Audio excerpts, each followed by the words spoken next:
What's up, YouTube? Ride along with us as things turn a little bit white along the Mid-Atlantic Backcountry Discovery Route.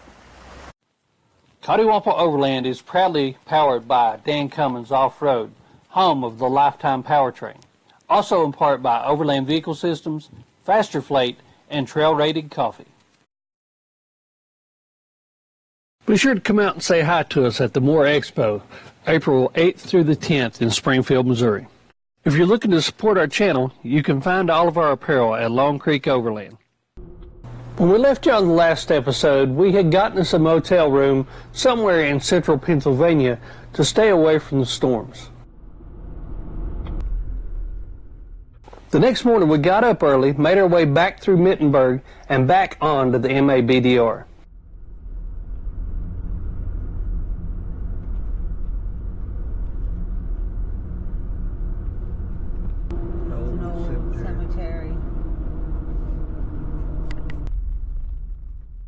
Well before we normally would have gotten out of camp, we were already finding ourselves traveling along some state forest gravel roads.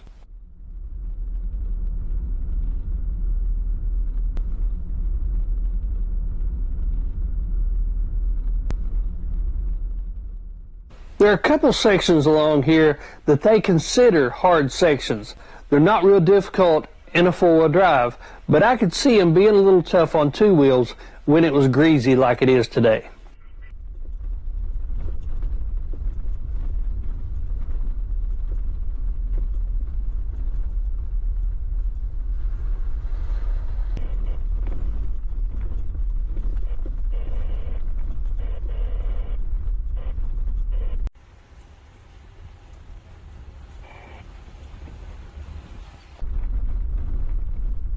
So we still in Pennsylvania? Oh yeah, we're right pretty much in the middle of Pennsylvania. These trails are incredibly beautiful. What they lack in technicality, they definitely make up in beauty.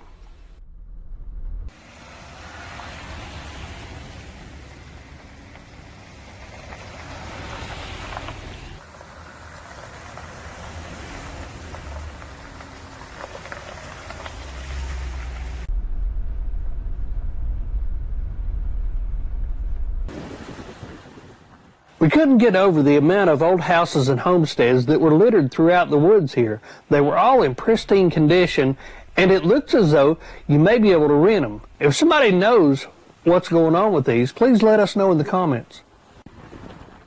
It wasn't long before we found ourselves at the Powhatan State Park. This was one of the coolest campgrounds that we have ever seen, and definitely a place that we would come back and camp at. Had we known that there was these type of structures here, we would have foregone the motel room last night because of the weather, and we would have definitely stayed in one of these.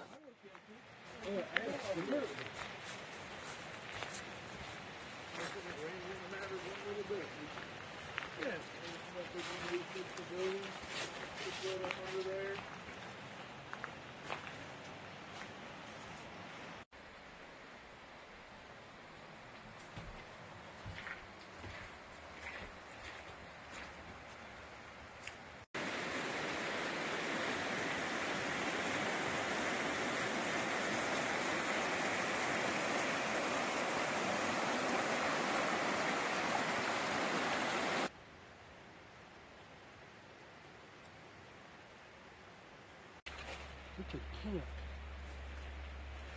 A big fire right there. Yeah, big fire.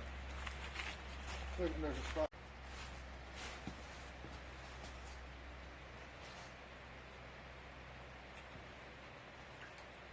Huh.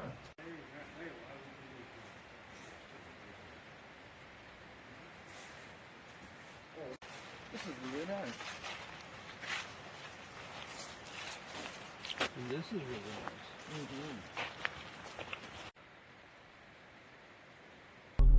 Yeah, those are nice. I like those too.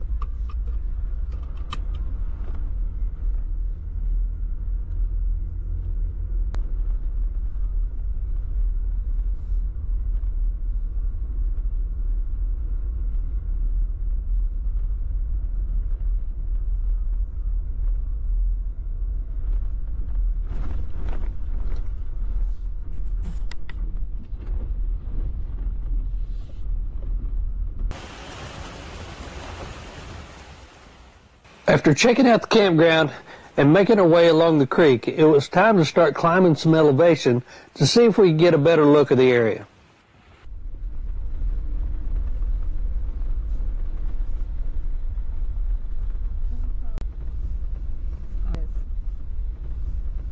I thought it was going to be good.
It's not real tough, but there's a little bit of everything in here. They don't like your video. The deeper we got into southern Pennsylvania, the more and more incredible Amish communities that we found.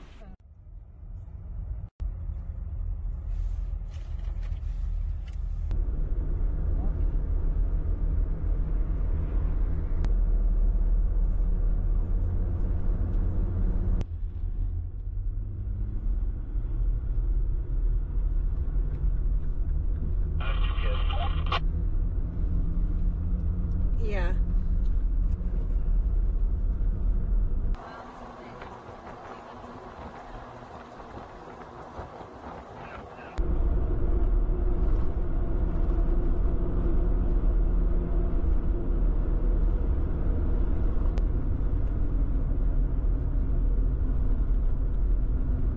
Oh, it's pretty over there too, isn't it?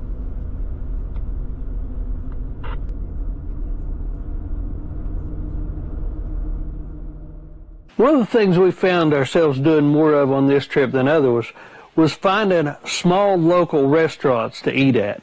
This one was really cool.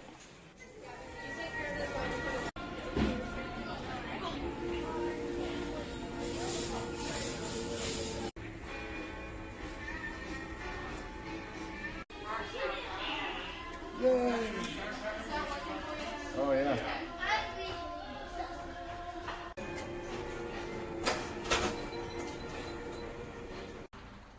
After a fantastic meal at Harshbarger's, it was time to get back on the road. Love these old towns.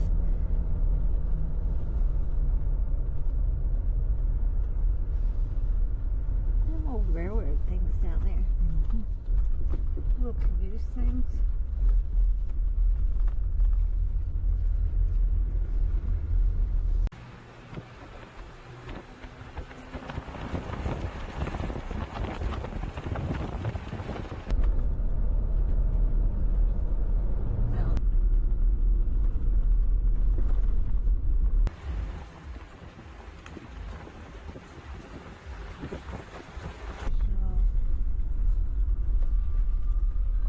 There's your sign, hey?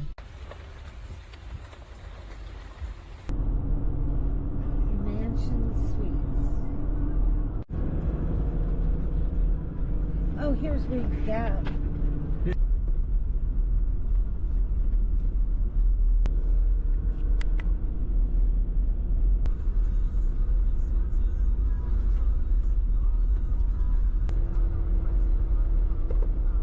So funny as hell. In this area, we would drive across mountains on gravel roads, get back down to the bottom of a mountain, onto blacktop, through lush farmland, and then back up onto another mountain. We would continue this through the rest of the afternoon. House. Yeah. And you see a lot more of them out in the country Yeah. here. Most of the time you see those, don't see those. One of the other things that we were noticing in this area was a lack of public property. We were finding less and less of it, and the likelihood of finding a dispersed campsite was getting more and more difficult. Yeah.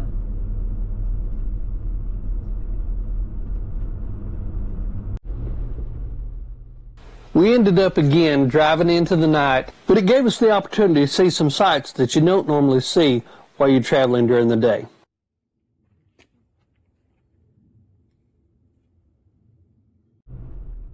By this time we had made it out of Pennsylvania, had made it all the way through Maryland, and was getting into West Virginia when we finally found a place to camp. We found the appropriately named Sleepy Creek Lake, set up camp, and went to sleep.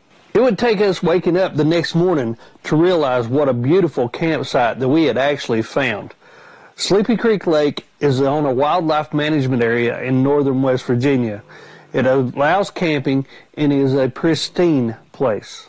The cold front had pushed through the night before, and it was really cold this morning. We didn't waste a whole lot of time and made our way back onto the road. We didn't see the fee kiosk on the way in last night, but we made sure to stop and pay our fee for the camp here today.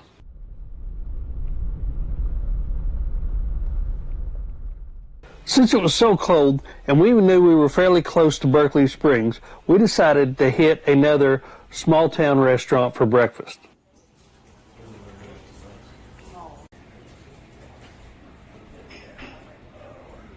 Croissants and apple cinnamon. That's also a cherry cheesecake. These are a coffee chocolate chip cookie. These are a stuffed chocolate chip. After a hot cup of coffee and a delicious breakfast, we got to drive by the Berkeley Springs Castle.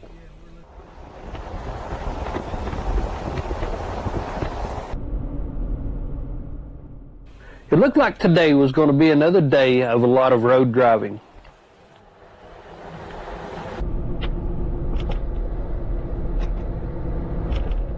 Oh, that would have been pretty.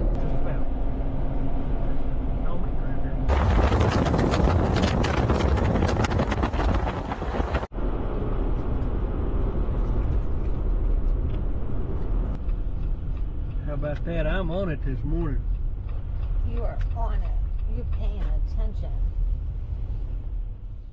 For those of you that have went on trips with us, know it takes me at least a couple turns in the morning to catch on before I stop missing turns. This turn would give us the opportunity to cross the Old Town Bridge. This bridge connects Maryland and West Virginia. It was constructed in 1937 and is the only private toll bridge in the state of Maryland.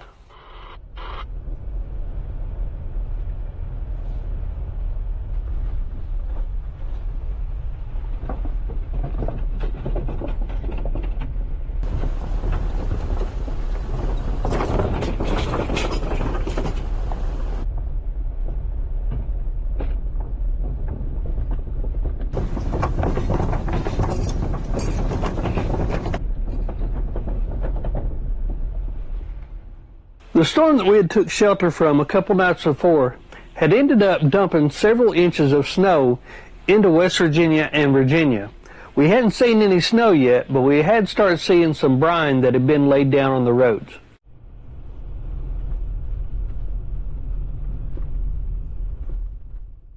As we crested some of the mountaintops in West Virginia, we started seeing some evidence of snow. Yep, just teasing us.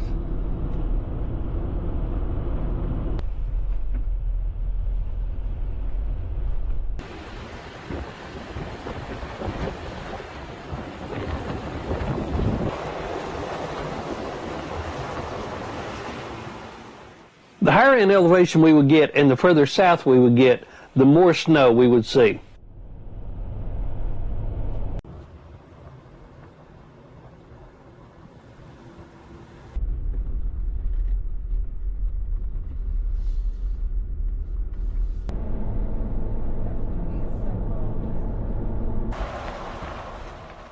By about 2:30 in the afternoon, we had made it to the South Fork of the Potomac River, where we would drive by Eagle Rock and Smoke Hole.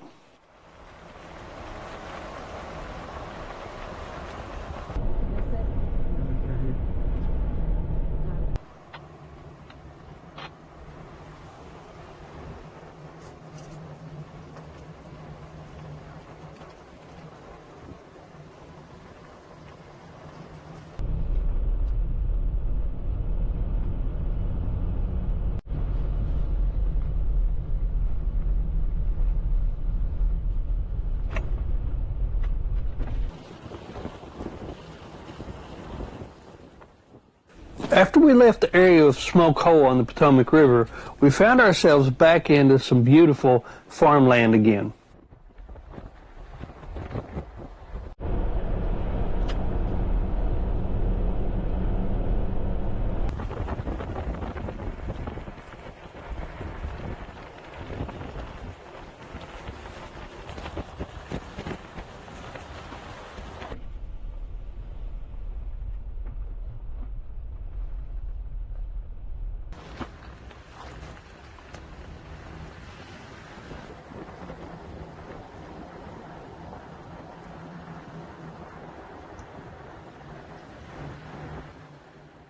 As we started crossing the mountains in this area, the roads certainly became more and more interesting. Is that where you're thinking this is your favorite place? Yeah.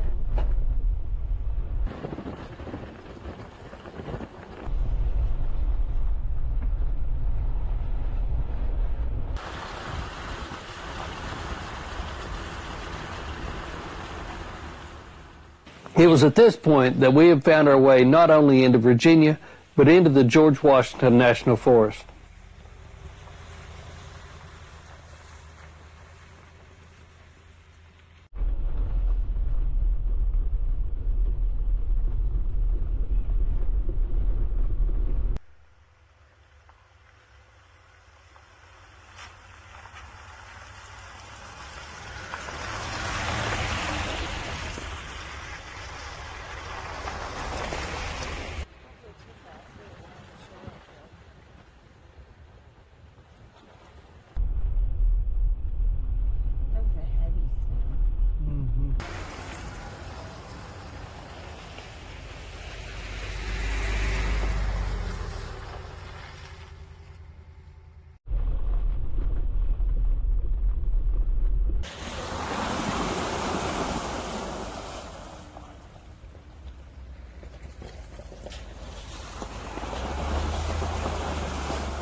After a short section of the Forest Service Road, we were back on the blacktop.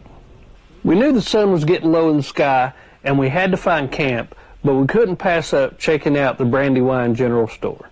Drive and not be able to find some place to camp and end up in a motel again.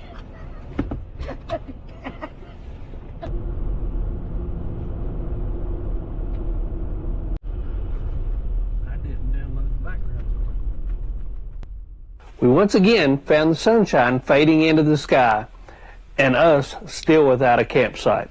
The only difference this time was the snow was getting deeper. Dead end, single lane. Road with turnouts. We ended up finding a really nice campsite. This was going to be the coldest night of the whole trip. Rather than setting up 2 tents, we decided for all of us to just stay in Kelly's T4 Plus.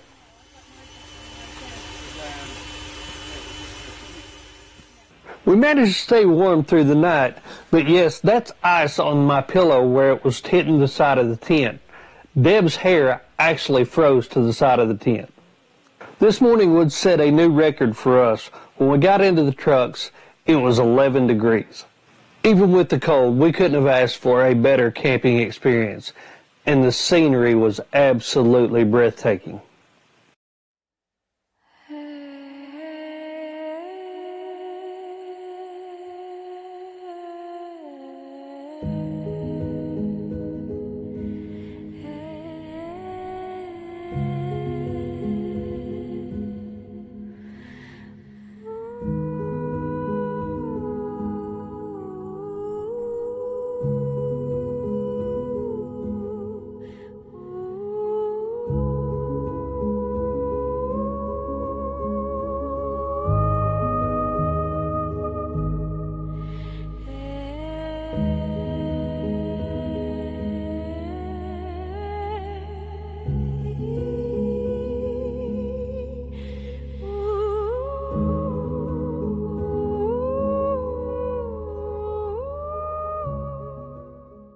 After breaking down a frozen camp, it was time to get on the trail.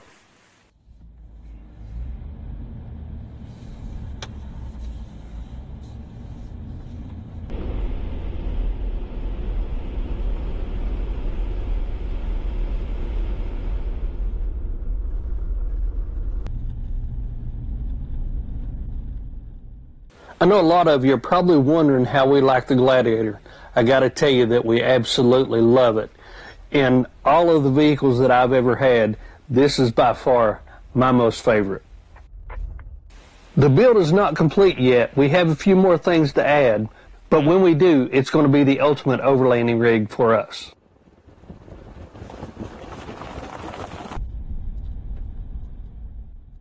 We camped a little bit west of Harrisonburg, Virginia. The plan today was to try to make it on into Clifton Forge. Since today was a lot of Forest Service roads and the snow seemed to be getting deeper the further south we went, we weren't sure how today was going to work out. But that didn't stop us. We continued on and it was a blast.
After a full day of driving through what was a winter wonderland and doing a little bit of other exploring by feet, we had pretty much made it to Clifton Forge by this time.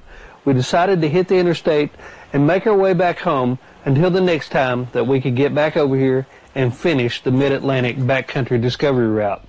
So far, this has been a really great adventure, and we can't wait to get back here in a couple weeks to finish it up. We sure hope you guys have enjoyed it as much as we have. We look forward to hearing from all of you in the comments below. And until next time, see ya.